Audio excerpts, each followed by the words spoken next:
Welcome to the Daily Dispatch. First up, we'll take you to China, which has scrapped the quarantine for inbound travelers in a major step towards reopening the border. Next, we'll tell you about the security beef up by India as it deploys missiles along China and Pakistan borders. Lastly, we'll give you updates on Ukraine, where a talk of peace is emerging. We're here to give you news and to help you infer the world around you. I'm Tayyaba Nisar Khan, and here is your Daily Dispatch.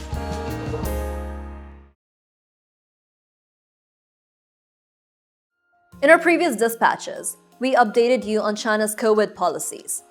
We bring you a new update where China announced to lift the quarantine rule on January 8th for inbound travelers, who will now only have to go through the 48-hour pre-departure PCR test requirement. Currently, the travelers are required to quarantine for 5 days at the hotel and 3 days of self-isolation at home. Now, after 3 years of zero COVID policy, restrictions on multiple international airlines will be removed as well, allowing more international travelers in the country.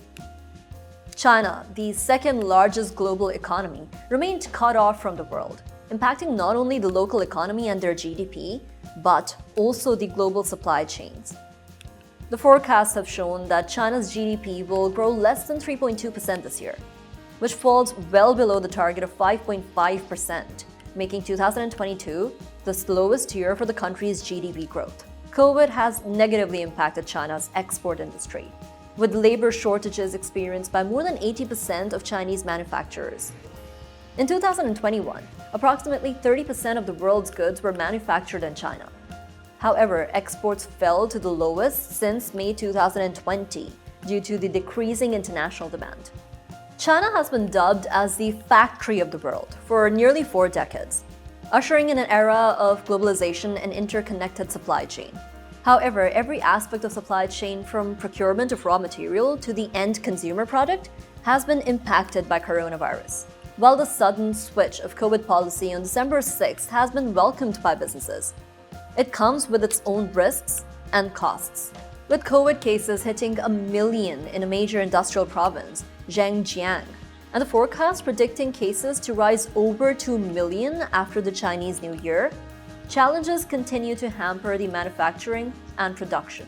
Many businesses and multilateral corporations which have production units in China, such as from the United States, Hong Kong, Japan, and other countries, have started looking elsewhere for production. Countries such as India, Vietnam, and Thailand are eyeing to de-seed China from global manufacturing leadership. For example, the tech giant Apple is expected to move 5% of its manufacturing to India by the end of 2022, while Vietnam attracted $31.15 billion worth of foreign direct investment in 2021, which is 9% more than the previous year.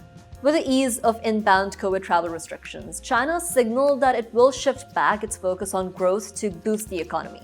Despite the decreasing export demands, it is likely that China will try to revamp its industries and increase the production, which will help the global supply chain stabilize to an extent.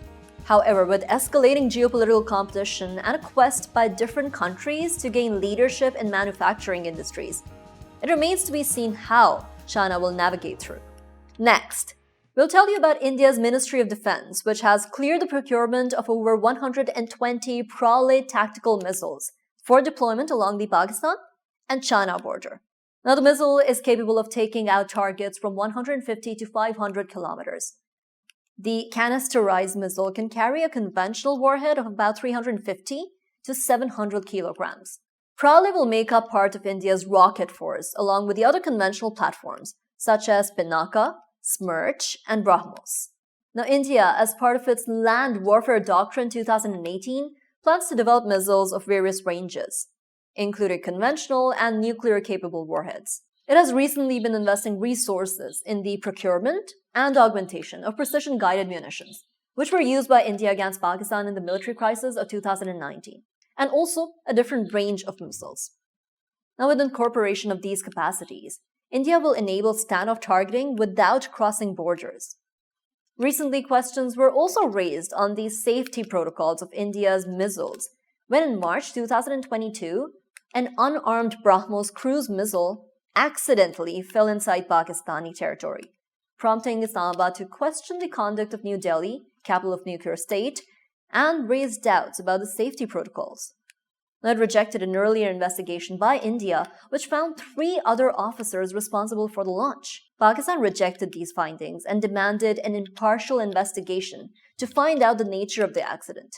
While India has justified its missile development program to balance the alleged asymmetry between Sino-India military balance, India's eastern neighbor Pakistan sees the accumulation of such missiles as contributing to the strategic instability in an arms race in South Asia.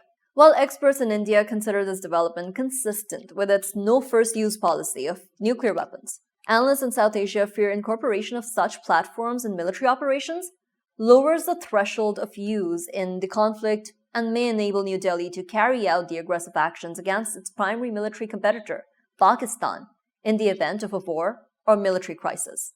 On to some updates from Ukraine now. Sergei Lavrov, the foreign minister of Russia, has issued Ukraine an ultimatum: either surrender territories Russia currently controls in Ukraine, or Ukraine's fate will be decided by the Russian army. He also called for the demilitarization and denazification of Ukraine.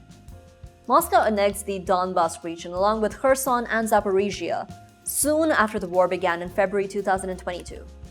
However, in recent months, these regions have seen fierce battles between Russian and Ukrainian forces, with both sides incurring major losses. Ukrainian President Zelensky has called the military campaign along the front line in the border, Donbas region, as painful and difficult, while the Russian President Vladimir Putin described the war in Ukraine as tragedy, but vowed to continue fighting as his defense minister announced a plan on December 21st to expand its military from 1 million to 1.5 million personnel. Now, Russia's foreign minister's ultimatum comes a day after President Putin offered talks to end the war through negotiations. Meanwhile, the Ukrainian foreign minister Kuleba has proposed to hold a peace summit at the United Nations, with its Secretary General Antonio Guterres playing a role of a mediator. As Moscow and Kyiv signal their willingness to find a negotiated settlement to the conflict, the war continues to escalate. Recently, Ukrainian drones entered the Russian aerial space and attacked the bases hosting the Russian strategic bombers, while Russian missile attacks have destroyed military and civilian infrastructure in different parts of Ukraine, leaving around 9 million people without power. Meanwhile, Russia has deployed the missiles in Belarus, its neighbor and ally. And the US administration has approved $45 billion in the military aid to Ukraine, along with the transfer of Patriot missiles.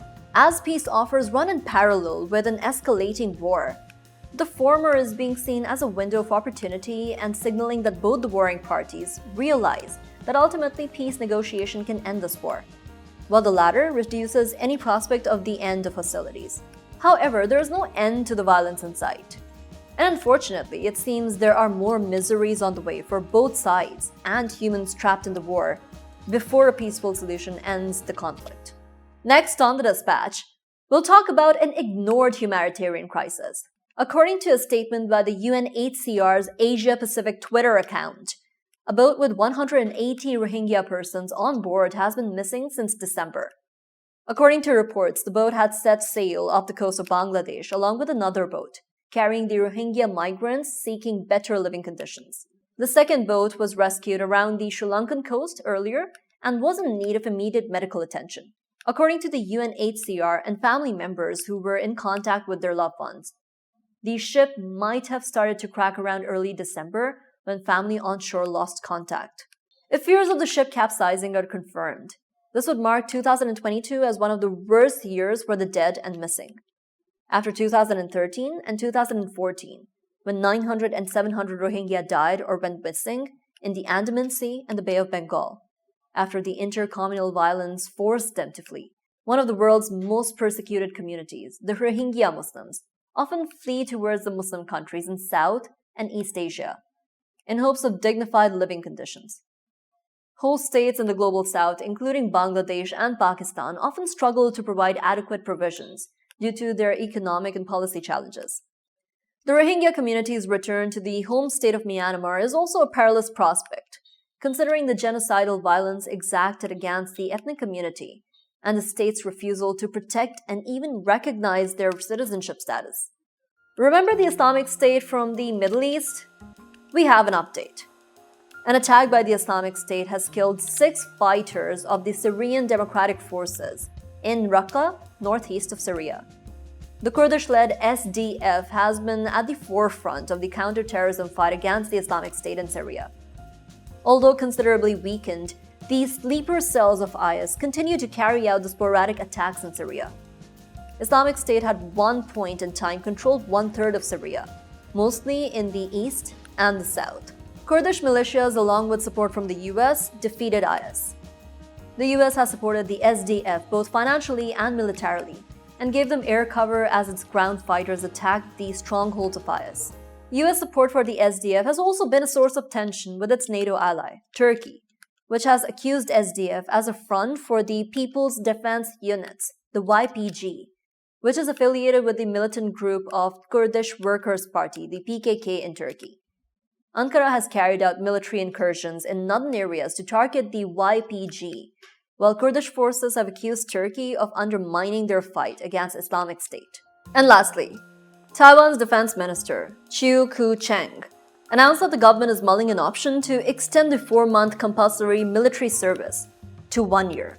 Previous governments, in order to attract the younger voters, cut down the conscription service for men from 2 years to 4 months. The officials are reconsidering the decision after the Russia-Ukraine war, and especially after an increase in the number of aerial sorties by China throughout the year.